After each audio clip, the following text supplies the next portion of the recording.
semua, selamat datang di pertemuan kelima pembelajaran informatika kita. Hari ini kita akan membahas topik yang sangat penting dan sangat bermanfaat, yaitu berpikir kritis dan pemecahan masalah.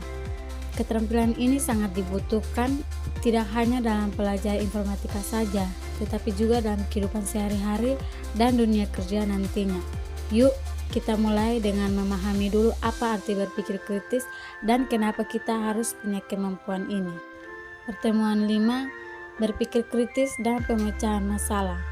Siswa memahami konsep berpikir kritis dan pemecahan masalah serta mampu mengaplikasikan langkah-langkah pemecahan masalah dalam konteks informatika dan kehidupan sehari-hari. Berpikir kritis adalah kemampuan untuk menganalisis, mengevaluasi, dan mempertimbangkan informasi secara cermat dan logis. Dengan berpikir kritis, kita tidak langsung menerima sesuai begitu saja. Dengan berpikir kritis, kita tidak langsung menerima sesuatu begitu saja, melainkan kita mengecek apakah informasi itu benar, dapat dipercaya, dan relevan dengan konteks yang ada. Misalnya, saat kalian mendapatkan informasi di internet, kalian harus tahu bagaimana cara memeriksa apakah informasi tersebut berasal dari sumber yang valid atau hanya hoaks. Berpikir kritis juga membantu kita untuk mengembangkan sudut pandang yang lebih luas dan tidak mudah terpengaruh oleh opini yang tidak berdasarkan fakta.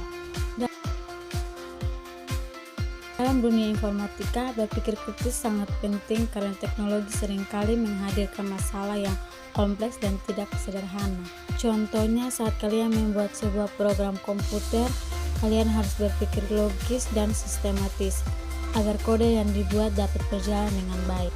Selain itu, berpikir kritis juga membantu kalian untuk menemukan bug atau kesalahan dalam program, serta mencari solusi yang tepat dan efektif. Jadi, tanpa berpikir kritis, pekerjaan dan informatika akan menjadi sangat sulit dan rawan kesalahan. Sekarang, kita bahas bagaimana cara kita memecahkan masalah dengan cara yang terstruktur. Langkah yang pertama adalah memahami masalah. Di tahap ini, kita harus bisa mengidentifikasi apa masalah yang sebenarnya, apa yang menjadi penyebab, dan batasan dari masalah tersebut. Langkah yang kedua adalah menganalisis masalah. Kita gali informasi lebih dalam, mencari penyebab yang mungkin dan efeknya. Setelah itu, kita masuk ke tahap mencari solusi alternatif. Di sini kita buat beberapa ide solusi yang mungkin bisa dilakukan untuk menyelesaikan masalah. Langkah selanjutnya adalah memilih solusi terbaik dari beberapa opsi yang ada dengan mempertimbangkan kelebihan dan kekurangan masing-masing. Kemudian, kita lakukan pelaksanaan solusi, yaitu menerapkan solusi tersebut secara nyata.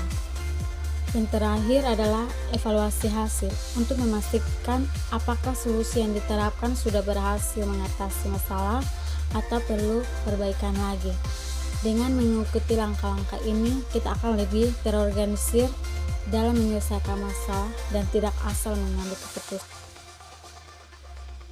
Sebagai contoh, bayangkan kalian membuat aplikasi sederhana, tapi saat dijalankan aplikasi tersebut tidak berfungsi dengan baik. Kalian bisa mulai dengan mencari tahu bagaimana yang bermasalah dengan memeriksa kode secara teliti. Setelah menemukan kesalahan, coba pikirkan beberapa solusi, misalnya memperbaiki kode, mengganti logika program, atau menggunakan library lain. Itulah contoh penerapan berpikir kritis dan pemecahan masalah secara nyata dalam informatika. Kesimpulannya, berpikir kritis dalam pemecahan masalah adalah keterampilan penting yang harus terus kalian asah. Dengan menguasai keterampilan ini, kalian tidak hanya akan lebih baik dan belajar informatika, tapi juga siap menghadapi berbagai tantangan dalam kehidupan sehari-hari.